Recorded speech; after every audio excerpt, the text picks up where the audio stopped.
ओम नमो भगवते वासुदेवाय।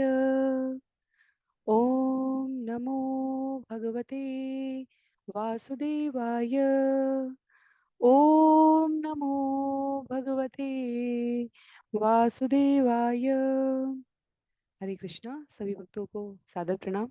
श्रीमद् भागवतम महापुराण सत्रों की इन श्रृंखला में आज सत्र 553 553 में सभी भक्तों का स्वागत है। हम सभी यहाँ पर श्रीमद् भागवतम महापुराण को अंतर्राष्ट्रीय कृष्ण भावनामृत संघ के संस्थापक आचार्य कृष्ण कृपा मूर्ति श्री श्रीमद् अभय चरणारविंद भक्ति वेदांत स्वामी श्रील प्रभुपाद की पुस्तक के माध्यम से भक्तों के संग पठन और श्रवण करने का प्रयास कर रहे हैं। जैसा कि सत्रों का प्रारूप है, वर्तमान विषय वस्तु का संक्षिप्त अवलोकन, तत्पश्चात मंगलाचरण और उसके बाद एक एक श्लोक का वाचन और अनुवाद, श्रवण और पठन करते हुए हम सभी इस सत्र में आगे बढ़ने का प्रयास करेंगे। वर्तमान विषय वस्तु के संदर्भ में बहुत ही संक्षिप्त अवलोकन के इस क्रम में पिछले सत्र में हम सभी ने स्कंध 10, जहां सुखदेव गोस्वामी महाराज परीक्षित को भगवान श्री कृष्ण की वृंदावन लीला और प्रमुख रूप से द्वारका लीला के बारे में बता रहे हैं। 90 अध्यायों के इस स्कंद में हम सभी ने राजा नृग के उद्धार की कथा अध्याय 64 श्रवण किया था। तो स्कंद 10 अध्याय 64, जहां पर दान देते समय, इस भौतिक जगत के किसी भी सकाम कर्म को करते समय हमें उसमें भगवत कृपा, भगवत सेवक और भगवान कर्ता पालक है, इस भाव को विस्मृत नहीं करना है। राजा नृग के द्वारा दी गई दान में एक गाय पुनः अनजाने में दूसरी ब्राह्मण को दिए गए दान की गायों में मिश्रित हो जाने से दोनों ब्राह्मणों द्वारा उसे अस्वीकार कर दिया गया और इसके परिणाम स्वरूप राजा नृग को यमराज के विधान के अनुसार पाप और पुण्य के दो अलग अलग खाते में संचित सुकृत और दुष्कृत के अनुसार पूछे जाने पर कि पहले पाप का भोग करना चाहेंगे, पाप के परिणामों का कि पुण्य के परिणामों का, राजा नृग ने कहा पहले मैं पाप के परिणाम को भोगना चाहूंगा। तो उन्हें छिपकली के योनि में जन्म लेना पड़ा। भगवत कृपा से भगवान श्री कृष्ण, जो अपने भक्तों को कभी नहीं भूलते, उनके द्वारा द्वारका लीला में राजा नृग का उद्धार हुआ है और वहां से राजा नृग फिर अपने पुण्यों को प्राप्त करते के लिए लोक में प्रस्थान करते हैं। तो अगला अध्याय है स्कंद 10 अध्याय 65, जहां पर श्री बलराम जी वृंदावन जा रहे हैं। अध्याय का नाम है बलराम का वृंदावन जाना, जिसे हम सभी मंगलाचरण के पश्चात श्रवण करने का प्रयास करेंगे। तो आरंभ करते हैं मंगलाचरण से। नारायणं नमस्कृत्य नरं चैव नरोत्तमं देवीं सरस्वतीं व्यासं ततो जयम् उदीरयेत्। शृण्वतां स्वकथा कृष्ण पुण्यश्रवणकीर्तनम् यद्यन्तस्थो यभद्राणि विधुनोति सुयत्स्यतां नष्टिप्रायेषु भद्रेषु नित्यं भागवत सेवया भगवत्युत्तमश्लोके भक्तिर्भवति नैष्टिकी। ॐ अज्ञानतिमिरान्धस्य ज्ञानाञ्जनशलाकया चक्षुरुन्मीलितं येन तस्मै श्रीगुरुवे नमः। मूकं करोति वाचालं पङ्गुं लङ्घयते गिरिं यत्कृपातमहं वन्दे परमानन्दमाधवं। वाञ्छाकल्पतरुभ्यश्च कृपा सिन्धुभ्य एव च पतितानां पावनेभ्यो वैष्णवेभ्यो नमो नमः। जय श्री कृष्ण चैतन्य प्रभु नित्यानंद श्री अद्वैत गदाधर श्रीवासादि गौर भक्त वृंद। हरे कृष्णा कृष्ण कृष्ण हरे हरे, हरे राम राम राम हरे हरे। हरे कृष्णा कृष्ण कृष्ण हरे हरे, हरे राम राम राम हरे हरे। हरे कृष्णा कृष्ण कृष्ण हरे हरे, हरे राम राम राम हरे। हरे कृष्णा। पुनः सभी भक्तों को सादर प्रणाम। स्कंद 10 अध्याय 65 श्री बलराम का वृंदावन जाना, जिसमें 34 श्लोक है। हम सभी आज इस सत्र में श्रवण करने का प्रयास करेंगे। जिनके पास पुस्तक है वो पुस्तक का प्रयोग करेंगे। अन्य सभी की सुविधा के लिए मैं यहाँ स्क्रीन पर श्लोक प्रस्तुत करने का प्रयास करूंगी।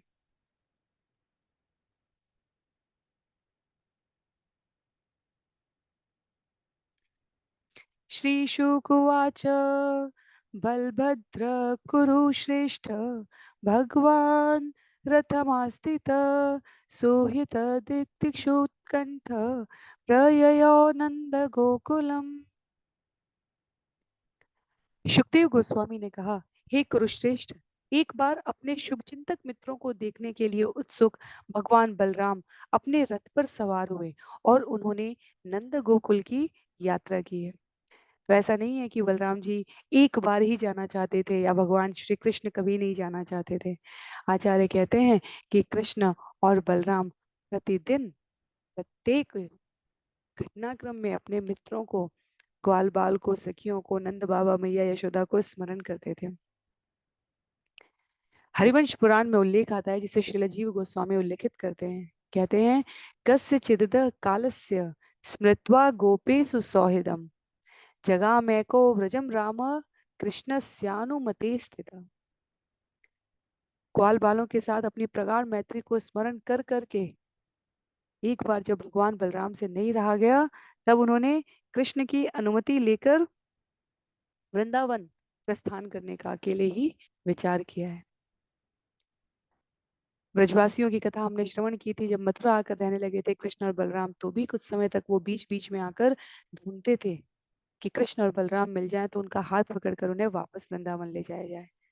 जब संदीपनी मुनि के आश्रम में कृष्ण और बलराम शिक्षा प्राप्त कर रहे थे, माता रोहिणी के साथ संवाद में उल्लेख आता है कि ब्रजवासी अनेकों बार आए थे। वो व्यथित थे कि कृष्ण कहीं और जाकर रहने लगे। इसलिए भगवान बलराम ने अंततः विचार करके ब्रजवासियों को सांत्वना देने के लिए वृंदावन जाने का विचार किया।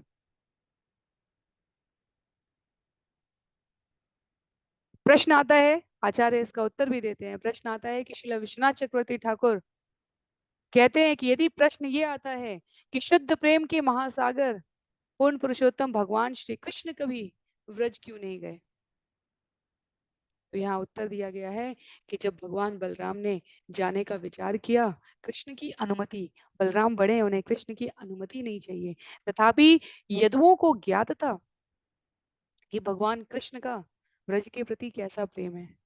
वे जानते थे कि भगवान ब्रजवासियों के शुद्ध प्रेम के वशीभूत हैं। यदि वे एक बार चले गए तो फिर वो वापस उन्हें छोड़कर हमारे पास कभी नहीं आएंगे। यहाँ आता है, प्रेम वश्यश्च कृष्णस्तान त्यक्त्वा न कथमेष्यति इति मत्यैव यदव प्रत्यबध्यन हरेर्गतो। यदुओं ने अत्यधिक अनुनय विनय करके भगवान को रोक लिया। बलराम को जाने देते हैं, बलराम सूचना लेकर आ जाएंगे, जानकारी लेकर आ जाएंगे, क्योंकि ज्ञात है, अक्रूर ने प्रत्यक्ष देखा था ब्रजवासियों के नित्य वर्धमान प्रेम का आदान प्रदान, कैसे भगवान ब्रज की लीलाओं के अधीन है। इसलिए उन्होंने भगवान हरि को जाने से रोका।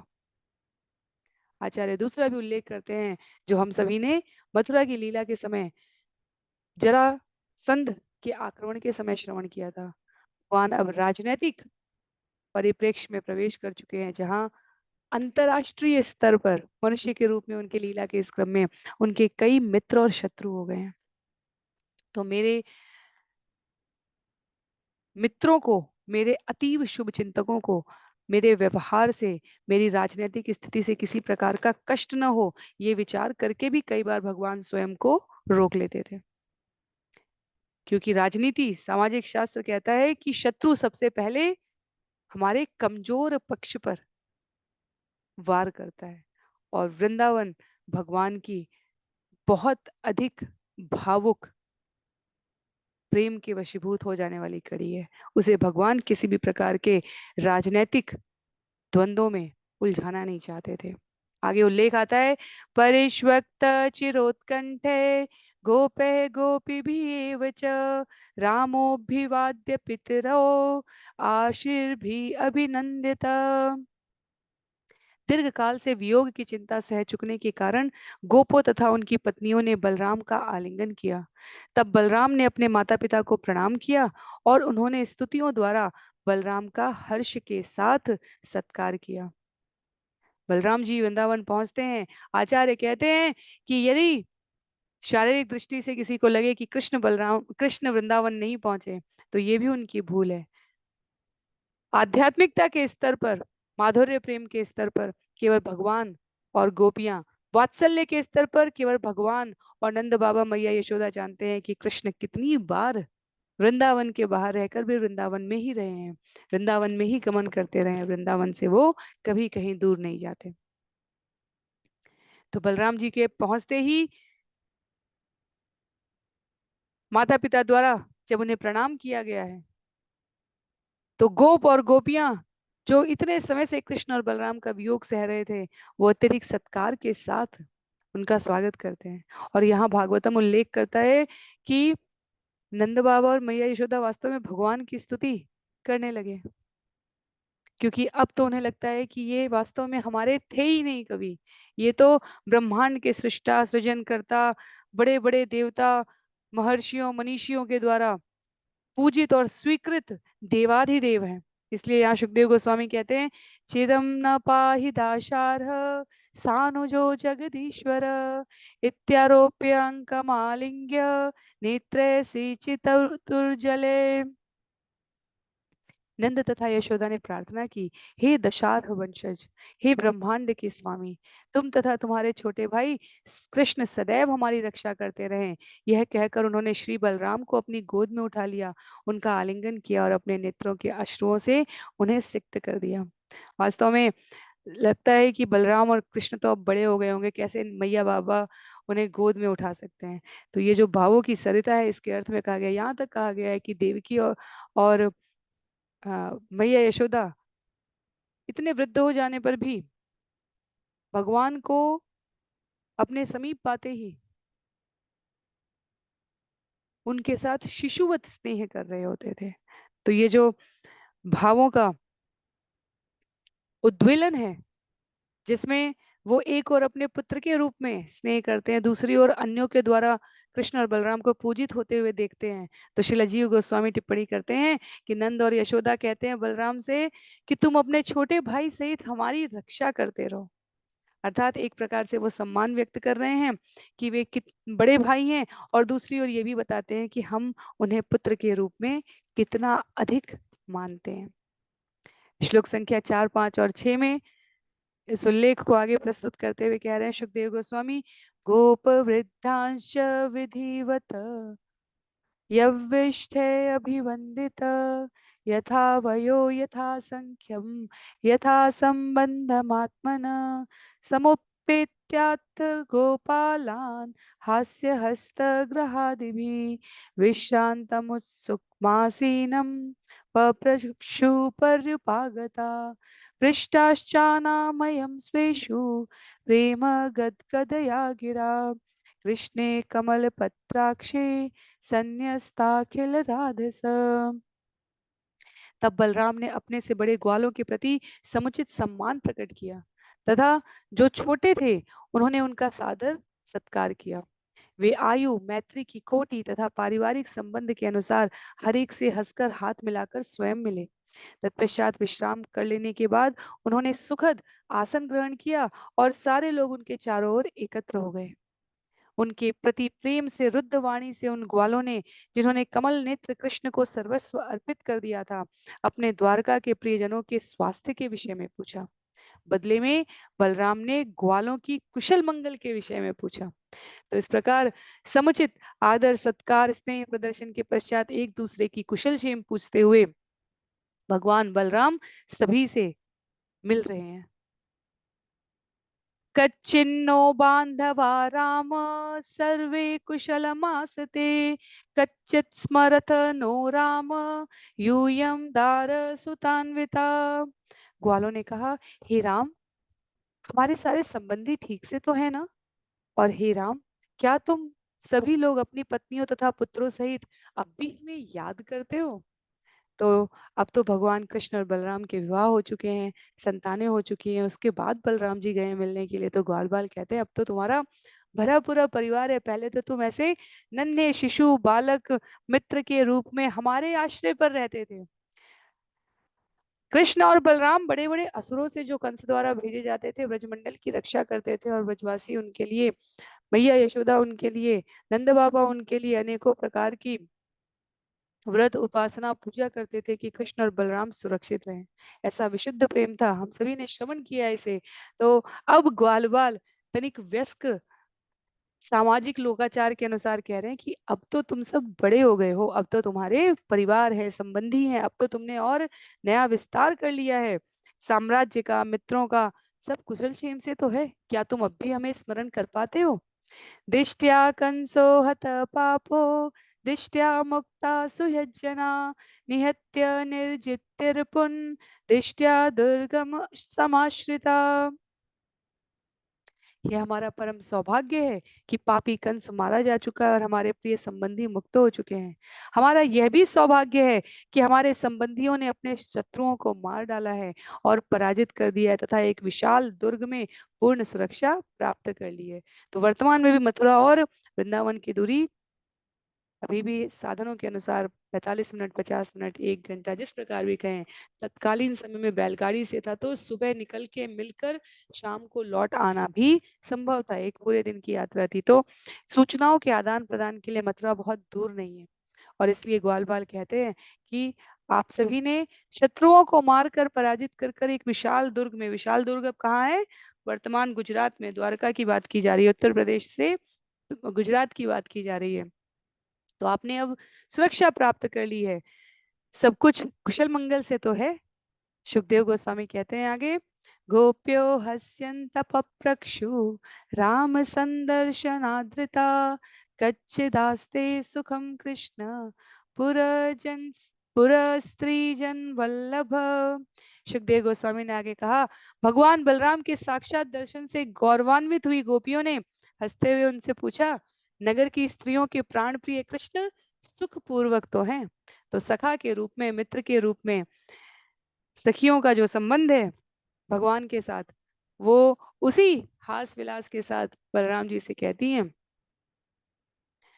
कि कृष्ण जो सभी के प्रिय हैं वो सुखपूर्वक तो हैं।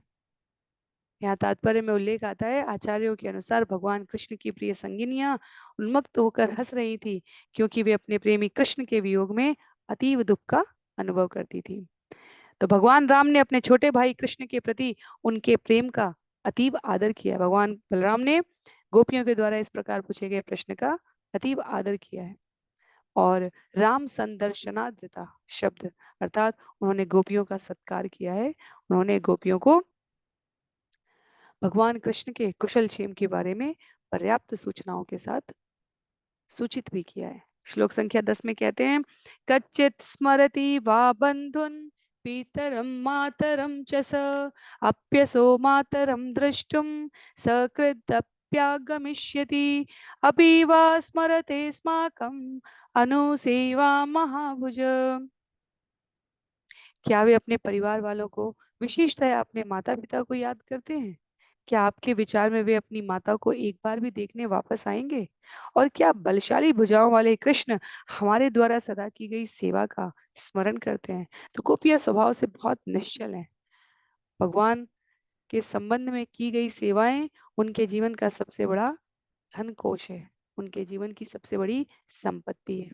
तो वो कहते हैं कि चलो माना कि अब कृष्ण व्यस्त हो चुके हैं, पारिवारिक सामाजिक चिंताओं और जिम्मेदारियों से भरे हुए हैं, पर क्या वो मैया के दर्शन करने आएंगे?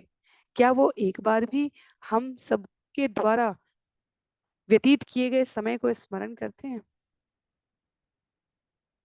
विश्वनाथ चक्रवर्ती ठाकुर कहते हैं, गोपियां कोई बड़े बड़े समारोह में, बड़े बड़े बैनर, बड़े बड़े लिखित संदेशों के द्वारा पूरी दुनिया को नहीं बताती थी कि वो कृष्ण के लिए क्या सेवाएं कर रही हैं, तथापि अपने सरल कार्यों से भगवान की सेवाएं करती थी। कभी फूलों की माला गूंथकर, कभी कुछ खाद्यान्न बनाकर मैया यशोदा के पास पहुंचाकर, आते जाते हुए कृष्ण के मार्ग से पत्थरों को चुनकर हटाकर। तात्पर्य में यहाँ लिखते हैं, सुगंधित लेपों का दक्षता के साथ निर्माण करके, फूलों की पंखुड़ियों के पंखे बनाकर, इस प्रकार कृष्ण की सेवा में इन सरल कार्यों के द्वारा गोपियों ने भगवान के हृदय पटल पर अत्यधिक विशेष स्थान प्राप्त किया हुआ था। तो गोपियां वो सब स्मरण करती हैं कि भगवान की सेवा करने का हमें ये सौभाग्य मिला था। क्या वो भगवान हमें स्मरण करते हैं? श्लोक संख्या 11 और 12 में कहते हैं, मातरम पितरम भ्रात्रन पतिन पुत्रान् स्वश्रीनृपि यदर्थे जहिं दाशार्ह दुस्त्यजान स्वजनान् प्रभो तान सत्य परित्यज्य गत संक्षिन्न सौह्यद कथम नु तादृशं स्त्रीभिः न श्रद्धेयेत भाषितम। हे दाशार, हमने कृष्ण की खातिर अपनी माताओं, पिताओं, भाइयों, पतियों, पुत्रों तथा बहनों का भी परित्याग कर दिया। यद्यपि इन पारिवारिक संबंधों का परित्याग कर पाना कठिन है, किंतु हे प्रभु, अब उन्हीं कृष्ण ने सहसा हम सबों को त्याग कर हमारे साथ के समस्त स्नेह बंधनों को तोड़ दिया है और वे चले गए हैं। और ऐसे में कोई स्त्री उनके वादों पर कैसे विश्वास कर सकती है? तो कृष्ण जब छोटे हैं तो अन्य स्थानों पर उल्लेख आता है मैया यशोदा के संग, जब मैया उन्हें माखन बना के खिलाती है, मैया उन्हें भोजन कराती है, मैया उन्हें सुलाती है, तो आचार्य अपनी रचनाओं में कहते हैं कि कृष्ण से मैया कहती थी, जब तुम बड़े हो जाओगे, तुम्हारा विवाह हो जाएगा, तब तो तुम मेरे समीप ना रहोगे। तो कृष्ण कहते थे, नहीं मैया, ऐसा ना कहो, मैं विवाह ही नहीं करूंगा। इसी प्रकार सखियां स्मरण करती हैं कि जैसे बालपन में मैया के साथ कहते थे मैं विवाह ही नहीं करूंगा, मेरे संग, हम सब के संग कहते थे कि मैं कभी कहीं और जाऊंगा ही नहीं, मैं यहीं गैया चराऊंगा, यहीं रहूंगा, यहीं तुम सबके साथ हमेशा आनंद करूंगा। तो गोपियां कहती हैं कि वो जो वादे थे उनको अब क्या वो स्मरण रख पाए? कौन विश्वास कर सकता है कि बालपन में कृष्ण ने इस प्रकार की लीलाएं की हैं, जहां भक्तों ने अपना सर्वस्व उनको उड़ेल दिया है। कथं नु गृह्णन्त्यनवस्थितात्मनो वच कृतघ्नस्य बुधा पुरस्त्रिय गृह्णन्ति वैचित्र्यकथस्य सुन्दर स्मितावलोकोक्ष्वसति स्मदातुरा। नगर की बुद्धिमान स्त्रियां ऐसे व्यक्ति के वचनों पर कैसे विश्वास करती हैं जिसका हृदय इतना अस्थिर है और जो इतना कृतघ्न है? वे उन पर इसलिए विश्वास कर लेती थी क्योंकि वे इतने अद्भुत ढंग से बोलते हैं और उनकी सुंदर हंसी से युक्त चितवने काम वासना जगा देती हैं। तो हम सभी यदि गोपियों के इस संस्मरणों को वो क्यों स्मरण कर रहे हैं यदि सोचना चाहें, तो हम अपने व्यवहारिक जीवन में देखें, कहीं पर कभी हमने जहाँ अपना बालपन व्यतीत किया होता है, कई बार हम कहते हैं नानी के यहाँ पे, दादी के यहाँ पे, किसी विशेष पर्यटन स्थल पर, किसी ऐसे प्राकृतिक वातावरण में जहाँ से हम शरीर रूप से तो वापस चले आते हैं, पर हमारी स्मृतियां पुनः पुनः पुनः वहां जाती रहती हैं। और फिर हम अपने वर्तमान के वृत्तांत में बताते हैं, हम बचपन में ऐसे किया करते थे, हम वहां जाते थे, हम इस प्रकार समय व्यतीत करते थे, हम इस प्रकार के कार्य किया करते थे। तो सोचने की बात है कि मनुज लीला में भगवान बलराम और भगवान कृष्ण के लिए भी ये उतनी ही रोचक और हृदय में धारण करने वाली गतिविधियां हैं। उसी प्रकार से जैसे वर्तमान में हमारे माता पिता, दादा दादी, नाना नानी या अन्य संबंधी, हमारे समान उम्र के जो भाई बहन होते हैं, चचेरे भाई बहन, जो भी जिनके साथ हमने कुछ खेल खेले होते हैं, जिनके साथ हमने कुछ यादें बिताई होती है, वो भी याद करते हैं बचपन में हम ऐसे किया करते थे। तो पूरा व्रज भगवान का है और व्रज के सभी लोग भगवान के संबंधी हैं। तो गोपियां, हमें ये नहीं सोचना चाहिए कि यहाँ पर कभी भी भगवान के संबंध में शिकायतों का पिटारा खोल रही हैं। ये वो स्नेह सिक्त भाव है जो हम सामान्य रूप से मनुष्य के रूप में कभी नहीं भूल पाते। गोपियां तो भगवान की शक्तियां, भगवान की जन्म जन्मांतर से प्रतीक्षा रक्त समाधिस्थ अवस्था से ऊपर सदैव भगवान के ध्यान में संलग्न रहने वाली विभूतियां हैं। उनके द्वारा इस प्रकार पुनः पुनः पुनः स्मरण करना और भगवान का प्रतीकात्मक रूप से वापस वृंदावन में न जाना, ये सामान्य जनमानस को प्रेरणा देता है कि जो वास्तव में भगवान से शुद्ध प्रेम कर सकते हैं उनके हृदय की स्थिति कैसी होती है। ना भगवान उनको कभी भूलते हैं, ना वो भगवान को कभी भूल पाते हैं। तो जिन्हें लगता है कि इस भौतिक जगत के संबंधों में ही सारा स्नेह, प्रेम, सुख, वांछाएं पूरी होने की सामर्थ्य है, वो इन कथाओं को विशेष रूप से स्मरण कर सकें, इनके श्रवण से भगवान के साथ अपने कभी न टूटने वाले संबंध को पुनः जागृत कर सकें, इसलिए ये कथाएं यहाँ पर उल्लेखित की जाती हैं। श्लोक संख्या 14 में कहते हैं, किम न तत्कथया गोप्य कथा कथयत परा याति अस्माभि विना कालो यदि तस्य तथैव न। हे गोपियों, उनके विषय में बातें करने में क्यों पड़ी हो? कृपया करके किसी अन्य विषय पर बात चलाओ। यदि वे हमारे बिना अपना समय बिता लेते हैं तो हम भी उसी तरह से अपना समय बिता लेंगे। तो पुनः गोपियां भगवान के बारे में चर्चा करते ही माधुर्य के परम स्तर पर पहुंच जाती हैं, जहां वो माधुर्य रस के कभी उलाहना की, कभी स्मरण की, कभी संकेत से, सूक्ष्म रीति से एक दूसरे को सांत्वना देने का भाव व्यक्त करती हैं। श्री लस्सीधर स्वामी कहते हैं यहाँ पर कि गोपियां सूक्ष्म रीति से संकेत कर रही हैं कि सामाजिक दृष्टि से भगवान कृष्ण तो उनके बिना सुखपूर्वक समय बिता ले रहे हैं, पर अपने स्वामी के बिना वो सभी सर्वाधिक दुखी हैं। भगवान तथा उनमें यही अंतर है। श्लोक संख्या 15 में आगे बताते हैं, इति प्रहसितं शौरे जल्पितं चारु वीक्षितं गतिं प्रेम परिष्वंगम स्मरन्त्यो रुरुदु स्त्रिय। ये शब्द कहते हुए तरुण गोपियों को भगवान शौरी की हंसी, अपने साथ उनकी मोहक बातें, उनकी आकर्षक चितवने, उनके चलने का ढंग तथा उनके प्रेम पूर्ण आलिंगनों का स्मरण आया और इस तरह वे सिसकने लगी। तो श्रील विश्वनाथ चक्रवर्ती ठाकुर कहते हैं कि उन विचारों को स्मरण करके अभिभूत तरुण गोपियां भगवान श्री बलदेव की उपस्थिति में भी सामाजिक मर्यादाओं का त्याग करते हुए भगवान के साथ बिताए गए समयों को स्मरण करने लगी।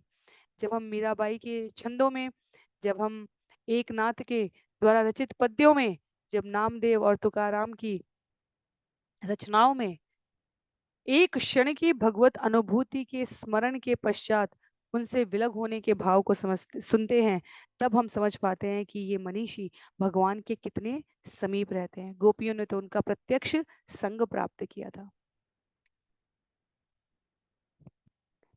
कहते हैं आचार्य अलग अलग स्थानों पर, जब हम श्री रूप गोस्वामी, श्री जीव गोस्वामी, सनातन गोस्वामी इनकी रचनाओं को श्रवण करते हैं, पठन करते हैं, इनकी पुस्तकों का अध्ययन करते हैं, तो हमें ज्ञात होता है कि कैसे जीव भगवान के साथ अपने संबंध को पुनः जागृत कर लेने के पश्चात एक क्षण के लिए भी उसको विस्मृत नहीं करना चाहता। अभी हम सभी केवल मुंह से बोल रहे हैं और कानों से श्रवण कर रहे हैं और भगवान से प्रार्थना कर रहे हैं कि उस प्रेम रस सिंधु बिंदु का एक कण हमें प्राप्त हो जाए। प्रतिदिन के हरिनाम जप के माध्यम से, भगवान की कथा के माध्यम से, अपने कर्तव्यों, उत्तराधिकारों को पूरा करते, उत्तरदायित्वों को पूरा करने के इस क्रम में हम कहते हैं हम अपने कर्म फलों को भगवान आपको समर्पित करते हैं। अभी हमारा ये सतत प्रयास है, पर जब इस प्रयास की पूर्णता पहुंचती है तब ये गोपी भाव उदित होता है, तब ये भक्तों का भाव उदित होता है, जहां एक क्षण की विस्मृति भी साधक को अधीर कर देती है। जब नारद मुनि 5 वर्ष के बालक हैं और सब कुछ पिछले कल्प की जब वो कथा सुना रहे हैं स्कंद 1 में, तो कहते हैं कि हृदय में जो भगवान का दर्शन एक क्षण के लिए उद्दीप्त हुआ, भगवान ने कृपा की और नेत्रों के समक्ष में उनको देख पाया, और उसके बाद जब वो अदृश्य हो गए तो मैं बिल्कुल व्याकुल हो गया। तो इसलिए गोपियों की ये जो अधीरता है वो हमें केवल शरीर के स्तर पर नहीं सोचनी चाहिए। ये अपराध हो जाता है कि गोपियां स्त्री हैं, कृष्ण पुरुष रूप में हैं, और इस प्रकार का जो स्मरण है, जो माधुर्य रस है, वो केवल शरीर के स्तर पर है। वास्तव में जिसने भी दर्शन किए, 5 वर्ष के नारद मुनि कहते हैं अपने पिछले जन्म की कथा में कि मैं उस रूप चितवन को पुनः देखने के लिए व्याकुल हो गया। व्यासदेव को बताते हैं। ध्रुव महाराज जब 6 महीने की कठिन तपस्या, जिसमें देवलोक दिग दिगंत तक कांपने लगे, जब ध्रुव ने सांस रोकी है तो पूरे ब्रह्मांड की सांस रुक गई थी। और जब भगवान उनके हृदय में जिस जिस छवि पर वो ध्यान स्मरण कर रहे थे, जैसे ही वो छवि उनके मस्तिष्क से विस्मृत की है भगवान ने दर्शन देते समय, क्योंकि अगर वो ऐसा ना करे तो ध्रुव आंखें नहीं खोलेंगे, तो ध्रुव ने व्याकुलता में आंखें खोल दी। कहाँ गया भगवान का वो सुंदर दर्शन? तो ये जो दर्शन का माधुर्य रस है, गोपियों ने इसे प्रत्यक्ष प्राप्त किया था, और इसलिए उनकी अनुपस्थिति में उनके द्वारा इस प्रकार की अधीरता दिखाई जा रही है। तो हमें इस उत्कृष्ट प्रेम को, जो शुद्ध, बुद्ध और सभी प्रकार के बंधनों से मुक्त है, वो केवल और केवल उस आध्यात्मिक स्तर पर उपस्थित होता है जहां पर हम केवल गुरुओं की, आचार्यों की शरणागति होकर समझने का प्रयत्न मात्र कर सकते हैं। जब चैतन्य महाप्रभु, ईश्वर की कृपा से चैतन्य चरितामृत में हमें श्रवण करने का अवसर प्राप्त होगा, हरिनाम कीर्तन करते थे, तब उपस्थित भक्त वृंद उस भव्य निनाद से इतना आकुल और व्याकुल हो जाता था कि बाह्य जगत का भान समाप्त हो चुका होता था। तो इसलिए केवल शब्दों में ये पढ़ना कि गोपियां व्यथित हैं, गोपियां कृष्ण की अनुपस्थिति में इस प्रकार से एक दूसरे को सांत्वना दे रही हैं, उलाहना दे रही हैं, कृष्ण को कटाक्ष कर रही हैं, वास्तव में ये प्रेम की तीव्र उत्कंठा है जिसे सामान्य जनमानस के लिए केवल सांसारिक स्तर पर रहकर समझ पाना मुश्किल है। इसलिए ऐसे विषय को हम लोग पूर्ण शरणागति से श्रवण करते हैं और भगवान से प्रार्थना करते हैं कि इसे समझने का अपनी कृपा से वो हमें जब योग्यता प्रदान करें, सामर्थ्य प्रदान करें, तो हम इस प्रेम बिंदु का एक कण प्राप्त कर सकें। श्लोक संख्या 16 में कहते हैं, संकर्षण कृष्णस्य संदेशे हृदयंगमे सांत्वयामास भगवान नाना अनुनय कोविद। सबों को आकृष्ट करने वाले भगवान बलराम ने नाना प्रकार से समझाने बुझाने में पटु होने के कारण गोपियों को भगवान कृष्ण द्वारा उनके साथ भेजे हुए गुप्त संदेश सुनाकर उन्हें धीरज बंधाया। ये संदेश गोपियों के हृदयों को भीतर तक छू गए। तो हमारी योग्यता नहीं है कि हम भगवान का, उनके भक्तों के प्रति प्रेम और भक्तों का अपने भगवान के प्रति प्रेम के स्तर का आकलन कर सके। बलराम जी के साथ कृष्ण ने जो गुप्त संदेश भेजे हैं, भगवान ने उनको, बलराम जी यहाँ गोपियों को सुनाते हैं। श्रील जीव गोस्वामी विष्णु पुराण के श्लोक का उल्लिखित करते हुए यहाँ पर कहते हैं, संदेशे साम मधुरे प्रेम गर्भेर गर्भिते रामेणाश्वासित गोप्य कृष्ण स्याति मनोहरे। भगवान बलराम ने गोपियों को भगवान कृष्ण का सर्वाधिक मोहक संदेश देकर सांत्वना दी, जिनमें मधुर अनुनय विनय था और जो उनके प्रति शुद्ध प्रेम से प्रेरित थे, और जिनमें रंच मात्र भी गर्व नहीं था। क्योंकि प्रतीकात्मक रूप से हमें ऐसा लगता है, गोपियां बार बार कहती हैं अब तो वे नगर के वासी हो गए, अब तो नगर की स्त्रियां उनका संग प्राप्त करेंगी, कभी अक्रूर के सामने, कभी यहाँ बलराम के सामने, और कभी उद्धव के सामने। तो इसलिए भगवान के संदेश में मधुर अनुनय विनय, शुद्ध प्रेम है, और रंच मात्र भी गर्व नहीं है। तो इसलिए मोहक संदेश कहा गया है इसे। श्रील जीव गोस्वामी ये भी टीका करते हैं कि बलराम ने कृष्ण को अपने मन में प्रकट होने के लिए आकर्षित किया है वहां पर, और इस तरह गोपियों को श्री कृष्ण का दर्शन कराया। ये भी कोई आश्चर्य की बात नहीं है। हमने चैतन्य चरितामृत की लीला में भी श्रवण किया है कि किस प्रकार रघुनाथ दास गोस्वामी को पहले जब दही चूड़ा की लीला होती है तो पहले नित्यानंद प्रभु की कृपा प्राप्त हुई है, और वहां जो चैतन्य महाप्रभु शरीर रूप से अन्यों को पता था कि जगन्नाथपुरी में उपस्थित हैं। वो शरीर रूप में नित्यानंद प्रभु की कृपा से रघुनाथ दास को दही चीड़ा लीला के समय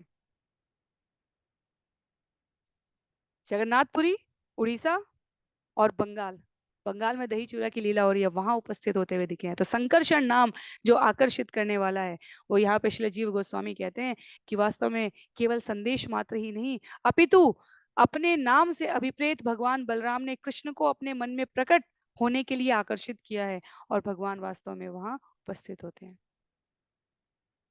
श्रील विश्वनाथ चक्रवर्ती ठाकुर इस श्लोक की तात्पर्य की अंतिम कुछ पंक्तियों में आचार्य उद्धृत कर रहे हैं उनके वचनों को। ये कहते हैं, कुछ में गोपियों के लिए दिव्य ज्ञान था, कुछ में अनुनय विनय थी, अन्य में भगवान की शक्ति को प्रकट करने वाले शब्द भरे हुए थे, और हृदयंग में ये सभी सूचनाएं भगवान ने अपने हृदय के अत्यधिक करीब, हृदय में वास करने वाले अपने भक्तों के लिए गोपनीय रूप से प्रेषित किए थे। तो इस प्रकार भगवान बलराम वृंदावन में कुछ समय तक निवास कर रहे हैं। द्वौमासो तत्र चावत्सीत मधुम माधवमेव च रामः शपासु भगवान गोपीनाम रतिमावहन। भगवान बलराम वहां मधु चैत्र तथा माधव वैशाख 2 मास तक रहे, और रात में अपनी गोपिका मित्रों को माधुर्य आनंद प्रदान करते रहे। तो भगवान कृष्ण की अपनी सखियां हैं, भगवान बलराम की अपनी गोपियों का समूह है। गोकुल आने पर श्री बलराम ने अपनी गोपियों को माधुर्य सुख प्रदान किया है। श्रील जीव गोस्वामी ने भागवत के श्लोक स्कंद 10 अध्याय 15-8 को उद्धृत करते हुए बताया है, गोपियों अंतरेण भुजयो।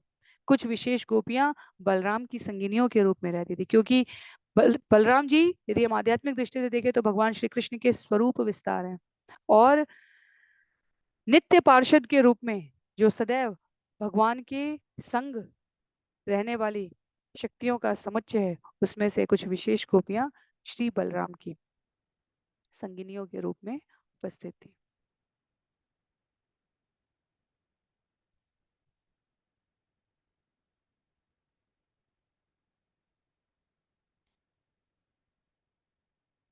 यहाँ अंतिम पंक्तियों में यह भी लिखा है कि जीव गोस्वामी, जब हम स्मरण करें, जब कृष्ण ने शंखचूड़ का वध किया था, उस समय मनाए गए होलिकोत्सव में बलराम ने जिन गोपियों के साथ रमण किया है, वे कृष्ण द्वारा रमण की गई गोपियों से भिन्न है, और श्रील विश्वनाथ चक्रवर्ती ठाकुर इससे सहमत है।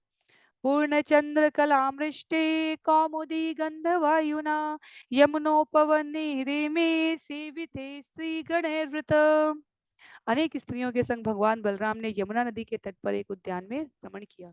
यह उद्यान पूर्ण चंद्रमा की किरणों से नहलाया हुआ था, और रात में खिली कुमुदिनियों की सुगंध ले जाने वाली मंद वायु के द्वारा स्पर्शित था। तो जहाँ स्वयं भगवान उपस्थित है, वहां सभी प्रकार की शुभता है, वहां सभी प्रकार का मनोनुकूल वातावरण है। सुंदर सुवासित पुष्प सुगंधित अवस्था में विद्यमान है। वरुण प्रेषिता देवी वारुणी वृक्ष कोटरात पतंती तद्वनम सर्वम स्वगंधेनाध्यवासयत।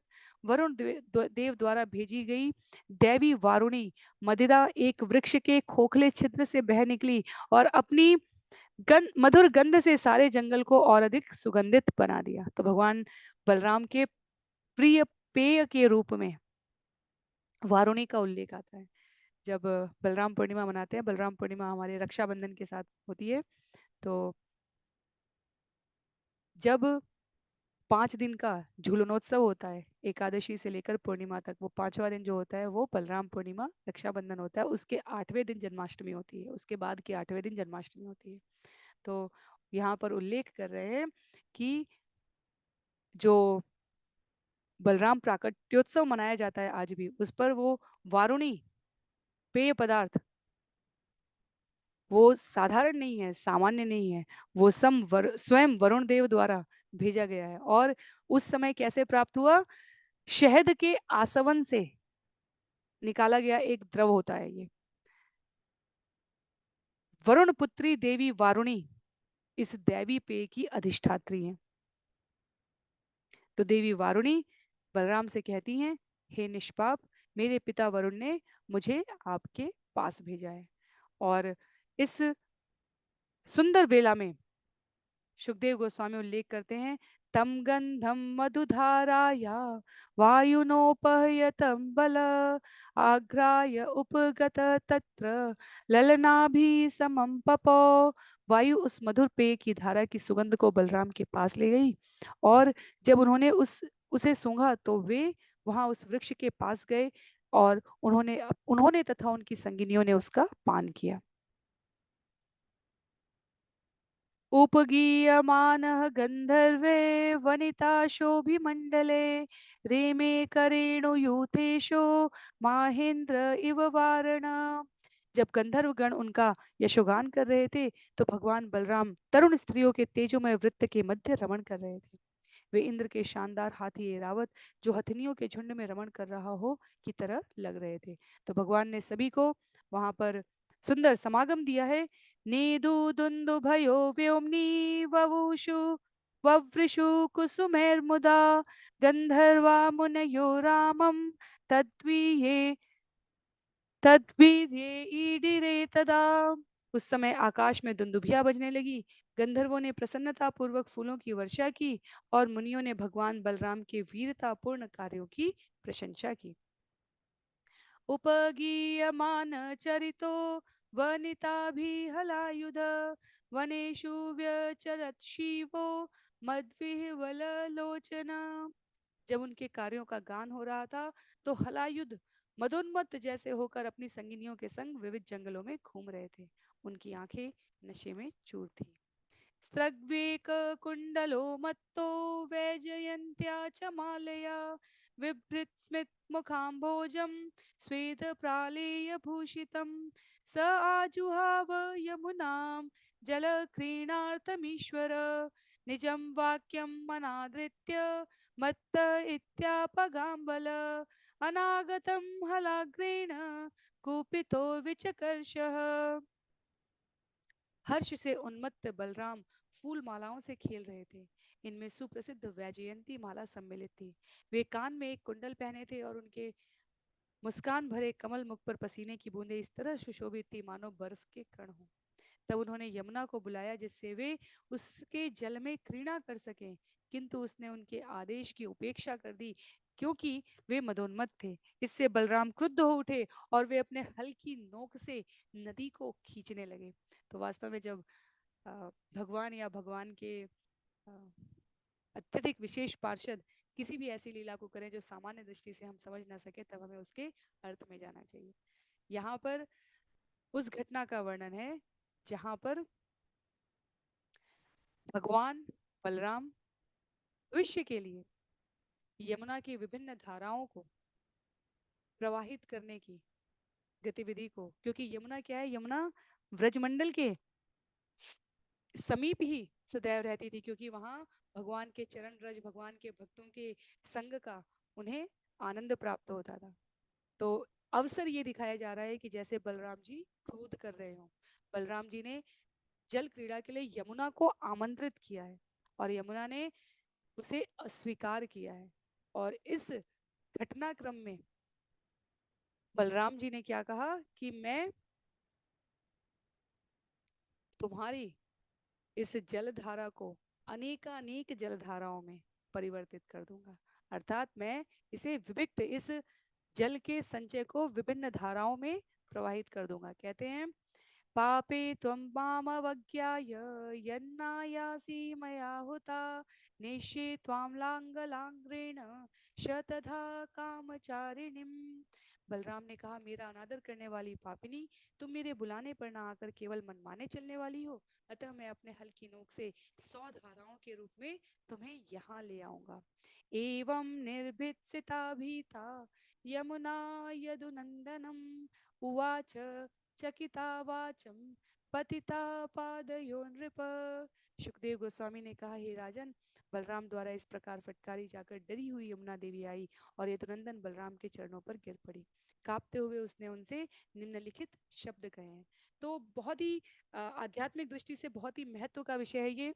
हमने अर्जुन और कृष्ण की कथा में कुछ एक अध्याय पूर्व श्रवण किया, जहां हम कृष्ण की प्रमुख पटरानियों के बारे में जान रहे थे। वहां हमने सुना कि किस प्रकार कालिंदी स्वयं भगवान की पटरानियों में है, और यहाँ यमुना देवी भगवान के द्वारा, बलराम जी के द्वारा इस प्रकार भगवान के कहे गए वचनों का अनादर करने पर इस प्रकार शब्द प्रयोग हुआ है, तिरस्कृत की जा रही है। तो ये समझने की हमें भूल नहीं करनी चाहिए कि ये कोई भौतिक स्थिति है। वास्तव में भगवान, भगवान की वस्तुएं, भगवान के समस्त शक्तियों का विस्तार है। और जब भगवान लीला करने आते हैं तो सामान्य जन को ये पता रहे कि शक्तियां कभी शक्तिमान से बड़ी नहीं हो गई हैं। और चाहे वो इंद्र के रूप में हो, चाहे वो ब्रह्मा के रूप में हो, चाहे वो यहाँ स्वयं यमुना देवी के रूप में हो, इसमें यमुना देवी का कोई अहंकार ना तो ऊपर उठा है और ना ही चूर चूर हुआ है बलराम जी की इस घटना से। ये केवल जैसी भगवान की योजना है उसके अनुसार संचालन है। तो यमुना देवी ये दिखाती है जैसे इतना विशाल समुद्र भगवान राम के द्वारा अनुनय विनय किए जाने पर मना कर देते हैं। और जब जैसे ही भगवान ने क्रोध भरे शब्दों को प्रयोग किया है तो वो हाथ जोड़कर भगवान के समक्ष खड़ा हुआ है। तो आचार्य इसको इस रूप में प्रस्तुत करते हैं कि ये प्रकृति के तत्व जिनकी विशालता को देखकर हमें भगवान की समग्रता का अनुभव करना चाहिए। समय समय पर लीलाओं में भगवान के द्वारा स्पष्ट किए गए हैं कि शक्ति और शक्तिमान एक होते हुए भी अलग अलग हैं, अलग होते हुए भी एक ही स्रोत से हैं। तो कालिंदी यमुना भगवान की शक्ति का प्रवाह है। और जब उनके द्वारा स्वतंत्र अस्तित्व की बात करते हुए भगवान ने कुछ कहा और मैं इसको अस्वीकार करूं, तो जब यमुना जी को इस प्रकार से फटकार हो सकती है, ये फटकार नहीं है, ये सामान्य जन को सूचना देने के लिए है। तो हमें भी अपने स्वतंत्र अस्तित्व में ये सोचना, भगवान ठीक है एक समय पर, एक घड़ी में, एक अवसर पर हम स्मरण कर लेंगे और बाकी समय हम अपनी इंद्रियों को पोषित कर सकते हैं, ये कुत्सित विचार है। इससे हम अपने आप को कैसे दूर रख सकें। शरणागति हमारी कोई गुलामी की अवस्था नहीं है। शरणागति हमारी सभी प्रकार के भौतिक उद्वेलनों से स्वतंत्र रहने की अवस्था है। जहां हम भगवान के चरणों में यदि शरणागत है, उनकी इच्छाओं के अनुसार कार्य कर रहे हैं, ये जानते और समझते हुए कि हमारा अपना कोई स्वतंत्र अस्तित्व वैसे भी नहीं है। हम एक चिंगारी के रूप में, एक पानी की महासागर से एक पानी की बूंद के रूप में उपस्थित हुए हैं। और यदि हम अपने स्वतंत्र अस्तित्व के रूप में देखते हैं तो ये हमारी भूल है। श्रील जीव गोस्वामी यहाँ पर कहते हैं कि बलराम के समक्ष प्रकट होने वाली देवी श्रीमती कालिंदी की अंश रूपा थी, जो कि द्वारका में भगवान श्री कृष्ण की पत्नी है, जिसे हम सभी ने अभी समझने का प्रयास किया। तो कालिंदी की वो छाया है। श्री जीव गोस्वामी श्री हरिवंश से भी इस कथन के प्रमाण को देते हुए कहते हैं, देवी यमुना समुद्र की प्रत्युवाचार व वधु। हरिवंश में उन्हें सांग रांगना कहा गया है। बलराम जी के द्वारा इस प्रकार कहे जाने पर वो उनके समक्ष उपस्थित हो गई हैं। श्लोक संख्या 28 में, राम राम महाबाहो न जाने तव विक्रमम, यस्य कांचेन विधृता जगति जगत पते। यमुना देवी ने कहा, हे विशाल भुजाओं वाले राम, हे राम, मैं आपके पराक्रम के बारे में कुछ भी नहीं जानती। हे ब्रह्मांड के स्वामी, आप अपने एक अंश मात्र से पृथ्वी को धारण किए हुए हैं। तो ये विनयशीलता है। ये कहना कि हम सब जानते हैं, ये उच्छृंखलता का पर्याय होता है। और सब जानते हुए भी भगवान के बारे में उनके पार्षद कहते हैं, भगवान अनीत अति विनीत भाव से, हम तो आपके बारे में कुछ भी नहीं जानते। परम भावम भगवतो भगवन माम जानती मम, परम भावम भगवत भगवन माम जानती, मोक्तुम अर्हसि विश्वात्मन प्रपन्नाम भक्त वत्सल।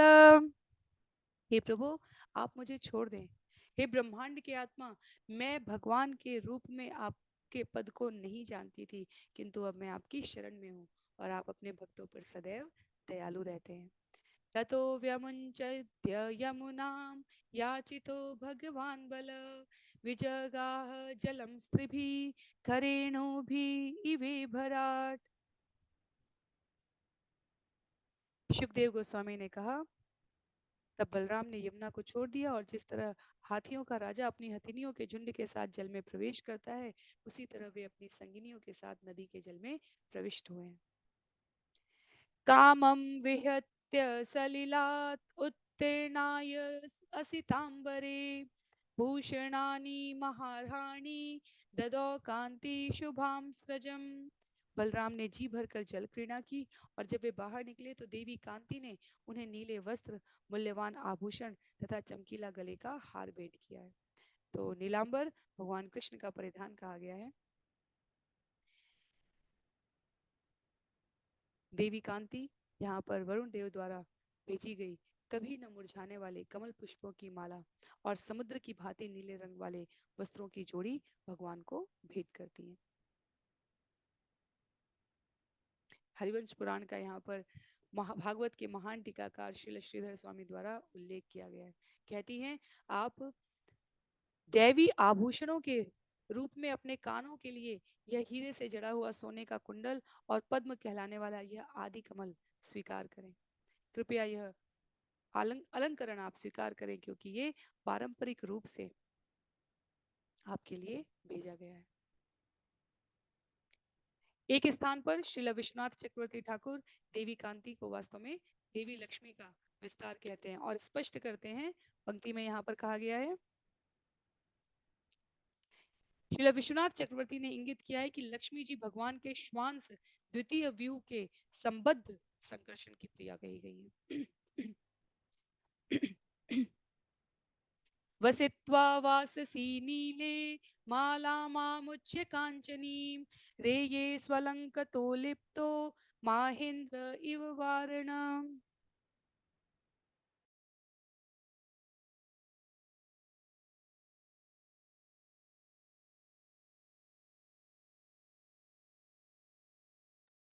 भगवान भगवान बलराम ने नीले वस्त्र पहने और गले में सुनहरा हार डाल लिया। सुगंधियों से लेपित और सुंदर ढंग से अलंकृत होकर वे इंद्र के हाथी जैसे सुशोभित हो रहे थे। अद्यापि दश्यते राजन् यमुना आकृष्ट वर्तमना बलस्यानंत वीर्यस्य वीर्यम सूचयति वही। हे राजन, आज भी यह देखा जा सकता है कि किस तरह यमुना अनेक धाराओं में होकर बहती हैं जो असीम बलशाली बलराम द्वारा खींचे जाने पर बन गई थी। इस प्रकार यमुना उनके पराक्रम को प्रदर्शित करती है। एवं सर्वा निशायाता एकेव रमतो व्रजे रामस्याक्षिप्त चित्तस्य माधुर्ये व्रज योषिताम। इस तरह बलराम के लिए सारी रातें व्रज में रमण करते करते एक रात की तरह बीत गई। उनका मन व्रज की तरुण स्त्रियों की अद्वितीय माधुरी से मोहित था। तो भगवान के यहाँ पर व्रज की तरुण सुंदर स्त्रियों को साथ जो उनकी शक्तियों का विस्तार स्वरूप है, जो उनकी पृथक गोपांगनाओं का समूह है, उनके संग लीला करते हुए व्यतीत हो गया। इस प्रकार श्रीमद् भागवत के 10वें स्कंद के अंतर्गत बलराम का वृंदावन जाना नामक 65वें अध्याय के भक्ति वेदांत स्वामी श्रील प्रभुपाद के विनीत सेवकों द्वारा रचित तात्पर्य पूर्ण हो रहे हैं। तो अध्याय यहाँ पर समाप्त हो रहा है और इस सत्र के साथ हम सभी स्कंद 10 अध्याय 65 को समाप्त कर रहे हैं। अध्याय 66 बहुत ही विशिष्ट और रोचक अध्याय है। अभी तक हमने असुरों को सुना है कि वो भगवान से अधिक पराक्रमी होने की बात करते हैं, चाहे कंस हो, चाहे रावण हो, चाहे कुंभकर्ण हो, दंतवक्र हो, यहाँ तक कि जरासंध, शिशुपाल, इन सभी ने ये दावा किया कि हम भगवान के समान भी नहीं है, हम भगवान से श्रेष्ठ होना चाहते हैं, हमारी कभी मृत्यु न हो, इस प्रकार के वर प्राप्त हो। पर मनुष्यों में ऐसी कथा हमें श्रवण करने को नहीं मिलती। मनुष्यों में श्रीमद् भागवतम में एक ही नाम आता है पौंड्रक का, जो छद्म वासुदेव के रूप में अपने आप को कहते थे, मैं भगवान हूँ, असली भगवान मैं हूँ। जो द्वारका में कृष्ण है वो तो यूं ही मेरे दिव्य प्रतीकों को छद्म रूप में धारण किया हुआ है। तो ये बहुत ही रोचक कथा है। ये काशी का उल्लेख वास्तव में महाभारत में, श्रीमद् भागवतम में, रामायण में, सभी स्थानों पर है। तो काशी राज की कथा से यहाँ ये संबद्ध है, जिसे हम सभी अगले सत्र में श्रवण करने का प्रयास करेंगे। तो अगले सत्र में स्कंद 10 अध्याय 66, जिसमें करीब 43 श्लोक है, हम सभी श्रील प्रभुपाद की असीम कृपा से श्रवण करेंगे। आज के लिए सत्र को यहीं पर समाप्त करते हैं। श्रील प्रभुपाद की जय, श्रील गुरुदेव की जय, अनंत कोटि वैष्णव वृंद की जय, श्रीमद् भागवतम महापुराण की जय। हरे कृष्ण।